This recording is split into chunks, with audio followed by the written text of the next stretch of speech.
Bayangkan kamu baru saja pindah ke sebuah kota yang terlihat sempurna, tetangga ramah, lingkungan tenang, dan semuanya tampak seperti kehidupan impian.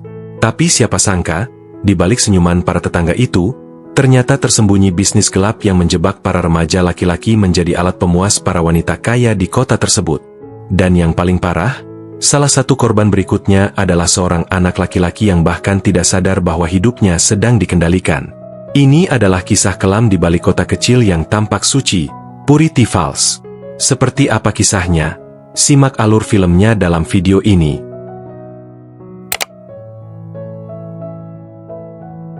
Film dimulai dengan sebuah keluarga bahagia beranggotakan 4 orang, termasuk suami istri, Kyle dan Nicole, dan 2 anak mereka, Jason dan saudara perempuannya, Justin. Keempat anggota keluarga itu duduk dan berbincang di taman, dan Jason menantang ayahnya untuk bermain bola. Tiba-tiba, ayah Jason merasakan sakit yang hebat di jantungnya dan jatuh pingsan. Anggota keluarga lainnya mencoba membantu sang ayah, tetapi ia meninggal karena serangan jantung mendadak di depan istri dan anak-anaknya. Kematian ayah Jason sangat memengaruhi semua anggota keluarga, terutama anak-anak, karena mereka sangat dekat dengannya. Go get my phone, call 911. What's happening? I don't know. Hurry up! This is so cute, Mom. Glad you like it. Setahun kemudian, Nicole pindah bersama anak-anaknya ke kota baru. Tentu saja, ini membuat Jason sedih, karena ia masih terpukul oleh kematian ayahnya. Saat berada di halaman belakang, ia bertemu dengan seorang anak laki-laki bernama Chad dan berkenalan dengannya. Namun yang mencurigakan adalah Chad menjalin hubungan dengan seorang wanita yang jauh lebih tua darinya. Chad, Jason. nice to meet you. So you just moved in? Yeah, we just got here. Oh, Chad, can you come inside and help me with something? Di rumah, Nicole mencoba membujuk Jason untuk membantunya menyesuaikan diri dengan kehidupan baru. Tetapi Jason percaya bahwa Nicole telah menjauhkannya dari teman-temannya dan tempat yang telah dikenalnya sepanjang hidupnya. Tak lama kemudian, tetangga mereka yang cantik, Courtney, datang untuk menyambut mereka. Sejak saat ia masuk, tatapannya terhadap Jason tidak seperti biasanya. Sepertinya ia tertarik padanya. Kita mengetahui bahwa Courtney adalah seorang janda dan bekerja di pabrik kosmetik. Kita juga mengetahui bahwa Nicole akan bekerja sebagai guru BP di sekolah anak-anaknya. Ketika Courtney menyadari situasi keuangan mereka sulit, dia menawarkan Jason pekerjaan bergaji tinggi untuk membantunya di kebunnya. Saat hendak pergi, dia bertanya kepada Nicole tentang suaminya dan Nicole menangis terseduh-seduh. Courtney mengerti bahwa suaminya telah meninggal dan menawarkan persahabatan serta dukungan, berjanji untuk tidak pernah meninggalkannya. Kembali ke Chad. Suatu hari, dia mendengar suara di rumahnya, pergi untuk memeriksanya, dan tiba-tiba diserang. Hey, who's out here? Penyerang itu memukul kepalanya dan melemparkannya ke kolam renang untuk menenggelamkannya. Keesokan paginya, Jason terkejut melihat berita tentang kematian Chad di TV dan memberitahu saudara perempuannya bahwa dia baru saja berbicara dengannya ketika mereka pertama kali tiba. Was found in his backyard pool this morning. This poor family must be devastated. What's wrong? I just talked to that guy yesterday. What did you talk about? Nothing. School. Feeling anxious? A little. Have a great day, honey. Pada hari pertamanya di sekolah, Jason bertemu Daniel, yang mendorongnya untuk bergabung dengan tim gulat. Daniel memperhatikan Jason menyukai seorang gadis dan memberitahunya namanya Clara, menyebutkan bahwa dia selalu hadir di setiap pertandingan gulat. Selama latihan, Daniel menyadari Jason kesulitan secara finansial dan menyarankan agar dia bekerja untuk Courtney seperti yang dia lakukan. Kemudian kita melihat bahwa Jason adalah pegulat yang terampil di sekolah lamanya, dan dengan mudah, ia dapat mengalahkan lawannya. Setelah berlatih, Clara menghampirinya dan Jason mengundangnya untuk pergi keluar pada akhir pekan. So, a few of us were thinking about getting this weekend. Would you want to join us? Yeah, sure. Cool.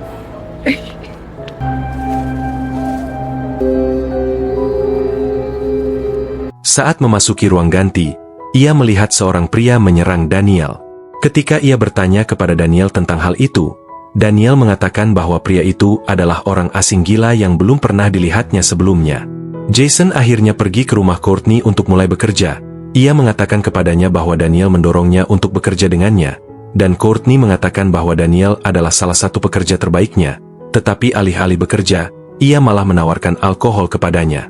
Selama percakapan mereka, ia menumpahkan minumannya ke pakaiannya dan meminta bantuannya untuk berganti pakaian. Courtney merayunya dan mereka akhirnya menjalin hubungan fisik. You like older women, man?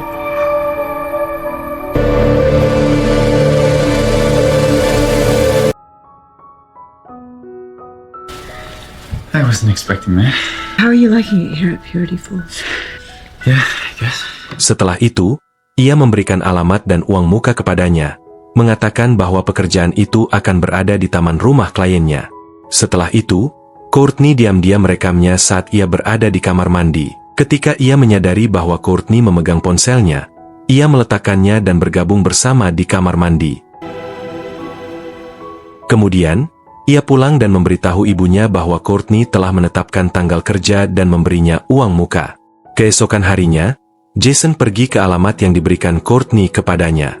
Saat bersiap untuk bekerja, wanita di rumah itu mengejutkannya dengan perilaku yang tidak pantas, dan Jason pun lari. Ketika dia kembali ke Courtney dan menceritakan apa yang terjadi, Courtney terkejut dan mengira dia sudah tahu sifat pekerjaannya.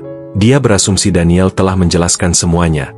Kemudian, Courtney mengungkapkan bahwa pekerjaan kosmetik itu hanyalah kedok dan bisnis sebenarnya melibatkan penyediaan layanan kepada wanita kaya di kota. Jason menolak untuk bekerja dengannya dan mengatakan dia tidak bisa melakukan itu. Courtney mengatakan kepadanya bahwa dia bebas untuk memutuskan dan dia mengerti penolakannya. Kemudian, Jason menghadapi Daniel karena tidak mengatakan yang sebenarnya tentang Courtney, tetapi Daniel menjelaskan bahwa dia sangat membutuhkan uang.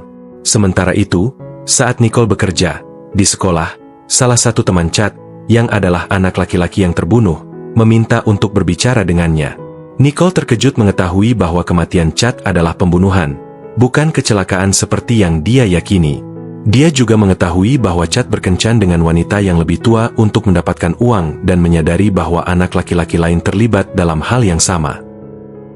Suatu malam, Nicole keluar bersama Courtney dan Jason meminta untuk meminjam mobil. Courtney menawarkan mobil tua mendiang suaminya kepadanya, tetapi dia mengatakan bahwa dia tidak bisa memberikan apa yang diinginkan Courtney sebagai imbalan. Courtney mengatakan itu adalah hadiah, tanpa syarat. Selama jalan-jalan mereka, Nicole memberitahu Courtney bahwa dia pindah ke kota karena peluang kerja, terutama setelah suaminya meninggal dan mereka kehabisan uang. Dari percakapan mereka, kita mengetahui bahwa wali kota, Sam, mengadakan pesta untuk menghormati Courtney sebagai pengusaha wanita yang sukses. Karena Nicole tidak mengetahui kebenaran tentang dirinya, dia percaya Courtney pantas mendapatkan pengakuan tersebut. Keesokan harinya, Jason pergi ke Courtney untuk mengambil kunci mobil. Courtney meminta maaf karena tidak memberitahunya lebih awal tentang pekerjaan sebenarnya dan menjelaskan bahwa setelah suaminya meninggal, dia terlilit hutang. Dia mengakui bahwa dia melihat peluang pada Jason dan memanfaatkannya. Dia memberi Jason alamat baru dan mengatakan kepadanya bahwa dia bisa pergi ke sana kapanpun dia siap. Hi. Come on in, I've got the car keys in the kitchen. Jason, I owe you an apology. Well, look, seeing as I have a car to take care of now, I should have told you more about this job. maybe you and I can help each other. Are you sure? Yeah. When you're ready. She's looking for somebody special. Oh, don't forget your new used car. Thank you. Jason lalu pergi ke alamat baru tersebut. Seorang wanita memintanya untuk menanggalkan pakaiannya dan wanita itu melakukan hal yang sama. Mereka akhirnya melakukan hubungan fisik. Setelah itu, Jason mulai menghasilkan lebih banyak uang dan menerima alamat klien baru. Dia membelikan ibunya kalung sebagai hadiah ulang tahun, tetapi pekerjaan itu mulai memengaruhi nilai dan performa gulatnya. Ketika dia mencoba berbicara dengan Clara, Clara menolak dan mengatakan kepadanya bahwa dia tahu apa yang dia dan Daniel lakukan. I know what you and Daniel are doing. I'm not going with you. Wait, why? You're disgusting, Jason. Just stay away from me. Kinda hurt my feelings. I'm so sorry about that. Suatu malam, saat Jason bersama seorang wanita, suaminya tiba-tiba kembali. Ternyata dia adalah pria yang sama yang menyerang Daniel sebelumnya. Jason melarikan diri tanpa terlihat, tetapi lupa membawa ikat pinggangnya. Ketika dia pulang, Ibunya menegurnya karena prestasinya di sekolah yang buruk dan mengungkapkan kekhawatiran atas perilakunya akhir-akhir ini. Dia berjanji kepada ibunya bahwa dia akan fokus pada studinya dan berhenti terlalu sering keluar rumah. Keesokan harinya, Jason pergi ke Courtney dan mengatakan kepadanya bahwa dia hampir terbunuh karena pekerjaannya dan mengumumkan bahwa dia tidak akan melanjutkan hubungannya dengan Courtney lagi. I didn't get paid for last night. I just spoke to Karen. I'm taking a break. I don't need this kind of stress in my life right now. No, we don't have an arrangement. Excuse me? This is all you care about is your client. I can't believe you just said that. I'm done. Jason! Dia kemudian bertemu Daniel dan mengatakan kepadanya bahwa dia memutuskan hubungan dengan Courtney untuk selamanya. Daniel mencoba untuk mengubah pikirannya, tetapi melihat betapa teguhnya Jason, dia hanya berharap Jason tetap aman. Ketika Jason pergi mandi, dia keluar dan mendapati kamar kosong, pintu terkunci, dan lampu mati. Seorang pria bernama Benjamin muncul dan mengatakan kepadanya bahwa dia bekerja dengan Courtney. Dia menuntut agar Jason terus bekerja dan ketika Jason menolak, Benjamin mengancam akan membunuhnya.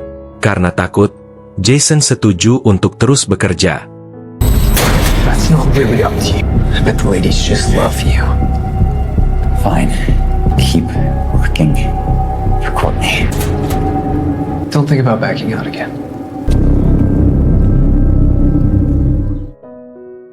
Kemudian kita melihat Nicole di pesta penghargaan Courtney yang diadakan di rumahnya. Acara tersebut adalah pesta yang diselenggarakan oleh wali kota untuk menghormatinya. Pesta itu dipenuhi oleh para wanita yang merupakan klien Courtney. Seorang wanita memberitahu Nicole bahwa putranya bekerja di kebun Courtney, dan Nicole menjawab dengan bangga. Karen, wanita yang bersama Jason ketika suaminya kembali, memberitahu Courtney bahwa suaminya mencurigainya setelah menemukan ikat pinggang Jason dan mengancam akan membongkarnya kecuali dia memberinya sejumlah besar uang. Sementara itu, Nicole memergoki teman Courtney dalam situasi yang memalukan dengan Daniel. Sorry, I got out as soon as I could. Jason kemudian bertanya kepada Daniel tentang Benjamin, dan Daniel mengatakan kepadanya bahwa Benjamin adalah seseorang yang digunakan Courtney untuk operasi gelapnya. Malam itu, Benjamin mengunjungi Karen untuk memberinya uang, tetapi dia menemukan uang itu palsu. Dia menyerangnya untuk membunuhnya, tetapi dia berhasil menembaknya. Setelah membunuh wanita itu, Benjamin kembali ke Courtney dengan luka tembak di perutnya. Benjamin meminta Courtney untuk memanggil dokter, tetapi dia menolak dan membiarkannya mati kehabisan darah karena dia tidak lagi berada di bawah kendalinya.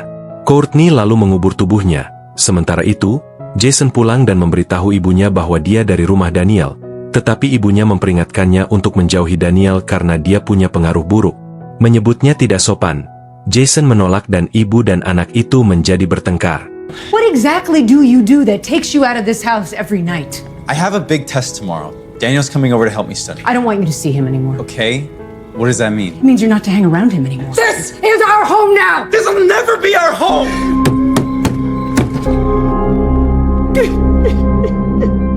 Keesokannya, Jason dan Daniel menemukan bahwa Chad juga pernah bekerja untuk Courtney dan mereka mulai curiga bahwa dia dibunuh. Kedua teman itu lalu memutuskan untuk menyingkirkan Courtney untuk mengakhiri semua ini. Jason mengunjungi rumah Courtney untuk mengambil buku catatan yang berisi nama semua pekerja dan kliennya. Jason menyadari bahwa buku catatan itu cukup bukti untuk menghukum Courtney atas perdagangan manusia. Tetapi Courtney memergokinya dan mengancamnya dengan pistol. Dia membawanya ke garasi dan mengikatnya. Secara tak terduga, ibu dan saudara perempuan Jason, yang telah mengawasi rumah Courtney dari kejauhan, ikut campur. Mereka mencurigai Jason berselingkuh dengan Courtney. Saat ibunya memutuskan untuk ke rumah Courtney, Justin melihat Courtney meninggalkan garasinya dengan pistol dan menelepon ibu mereka. Namun ibunya lupa membawa ponselnya. Nicole tiba di rumah Courtney dan terkejut menemukan Jason terikat di garasi. Dia mencoba bersembunyi setelah mendengar suara Courtney. Jason membuat perkelahian dengan Courtney dan Nicole menusuk Courtney dengan obeng.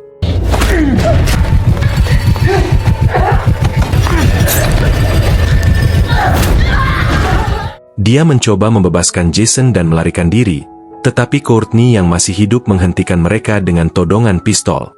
Di saat-saat terakhir, saudara perempuan Jason ikut campur dan menembak Courtney dengan pistol ayah mereka.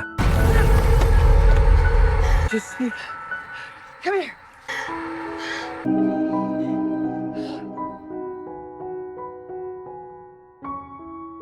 bulan kemudian, Nicole memutuskan untuk pindah kembali ke rumah lama mereka bersama anak-anaknya. Keluarga tersebut sepakat untuk memperingati ulang tahun kematian ayah mereka, menyadari bahwa dia akan selalu menjadi bagian dari mereka meskipun mereka tinggal di kota dan rumah yang berbeda. Gimana menurut kalian tentang film ini? Komen di bawah. Pilih tanda like bila suka video ini, dukung channel ini dengan subscribe dan aktifkan lonceng notifikasi, agar gak ketinggalan video terbaru di channel ini. Terima kasih yang sudah nonton video ini dan sampai jumpa di alur film lainnya.